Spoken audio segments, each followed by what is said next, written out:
there really are only two macro level motivators that we have in life, and that's pleasure and pain. And so what I want people to understand is, okay, so if nature only gave you two things to motivate you, pleasure and pain, why would you eliminate half of them?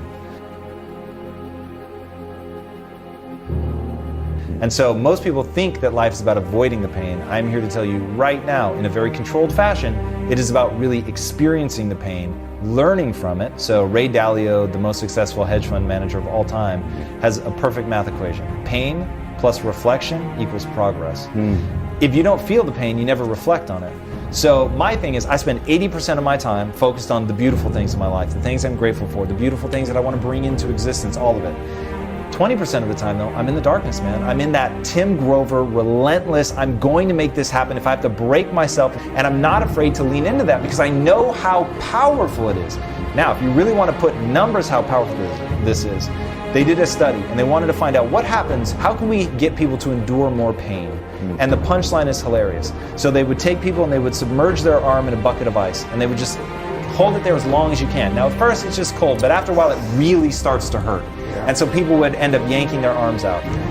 They found that people could hold their arm in the bucket 35% longer if you let them display anger. So put it in, they get to that point where they're about to pull it out and you tell them, yell, cuss, do whatever you need to, and they'd be able to do it.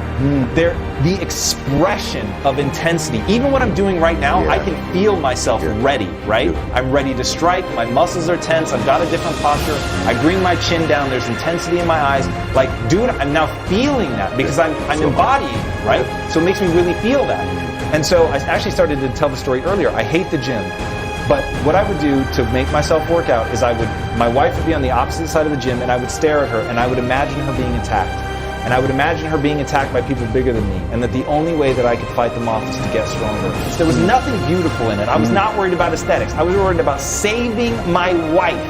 And by stepping into that dark place, and because people are like, what are you doing? But dude, I needed that motivation to push past what I want, to push past pain, boredom, all of it, and just to really get into it and get a result. But I find that people shy away from that. Look, to me it's an 80-20 split. If you're spending more than 20% of your time there, it will be corrosive. It will start to erode your sense of self because you're going to feel badly, right? Because I would be saying to myself, you're weak, come on, like you've got to get stronger. If you spend 80% of your time doing that, that sucks. I don't want to live like that. But not being able to dip into both, you'll just never hit the level of extraordinary. You may be fine, you may even be good, but you're never going to be great. I don't even think you're ever going to be completely happy, and I'll tell you why.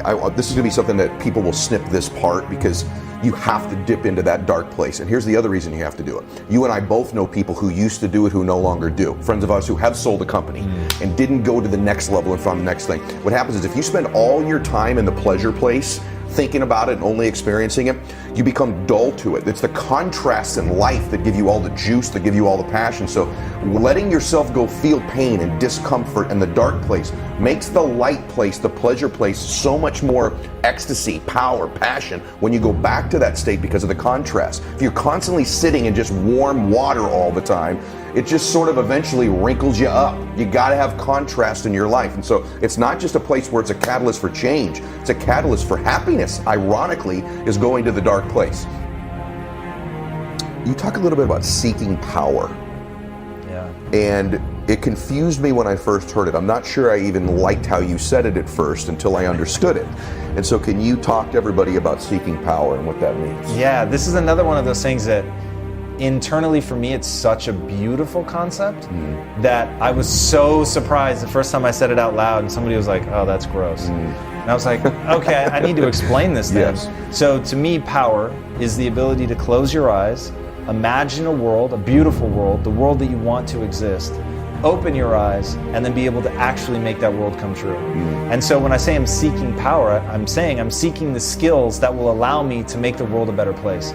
It will, whether that's to be able to connect with people and build a team and get other people excited, whether that's to be able to build a business that generates enough funds to improve the lives of the employees and the people that we touch with great products. You know, whatever that is, like to be willing and excited by the thought of going out and getting those skills, because those skills really are powerful. And to me, it's like people misunderstand power the way they misunderstand money. So when people say money is the root of all evil or power is the root of all evil, That's to fundamentally misunderstand why they're so coveted. So the reason that I can say all day, I can tell people, and I've lived this, money cannot buy you happiness, and happiness is the only thing that matters. If you'll let me change that to fulfillment, right? Fulfillment, something lasting. That's it, that's all that matters. So, but I'm even still chasing money. So the question becomes why? If I know that money in and of itself won't do anything for me, why is it still so interesting in my life? And the reality is because money actually is powerful. And what I mean by that is money is a great facilitator. If you don't know why you want the money will be empty, you will buy things with it and it won't do anything for you. Because here's the thing that money can't do that people don't realize. When you look at somebody with money, especially when you don't have it, you admire them. And so you think, if I had money, I would admire myself. But it doesn't work like that. So once you get the money, the thing you thought would happen to yourself, the story about who you are, you think it's going to change and it doesn't.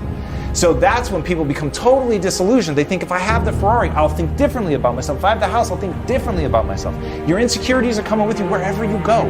So if you think anything external is going to change that, the only thing that changes your insecurities, show up in the gym, put in the effort, go to work, do the thing, suffer in service of somebody else, do something to bring beautiful things to people that you love and care about, do something beautiful to bring something to somebody you've never even met. Those things will change your story. The money's never going to change your story, but the money has allowed me to build a business. The money has allowed me to not have to worry. The money's allowed me to help my mom not have to worry. The money's allowed me to bring on a team of employees and not have to worry about going bankrupt. Like, it does real things that allow you to actually impact people. And I believe that commerce is the only way to create a self-sustaining economic engine that isn't just charity. Charity, you have to go at, like, here's what people don't understand about charity. Charities survive by going and asking money from someone who's figured out how to make money. So how can you then be annoyed that some people are out making money? Even charities are funded by the people who figured out how to make money. So my thing is, make your charity a for-profit company that does good in the world, where every product that it sells, the world becomes a little bit better, right? They want to know who you are as a human being, and whether or not your product's going to add value. If they don't like what you're about as a person, your mission, your why, they're just not going to get into it. They're going to go to the next person who has a similar product and a better why. Oh my God. So that becomes the thing. So money is powerful. Power is effective. It's the same thing. Once you understand my definition, power isn't to lord over somebody. Power is to close your eyes, imagine a world, and make it come true. Oh my gosh.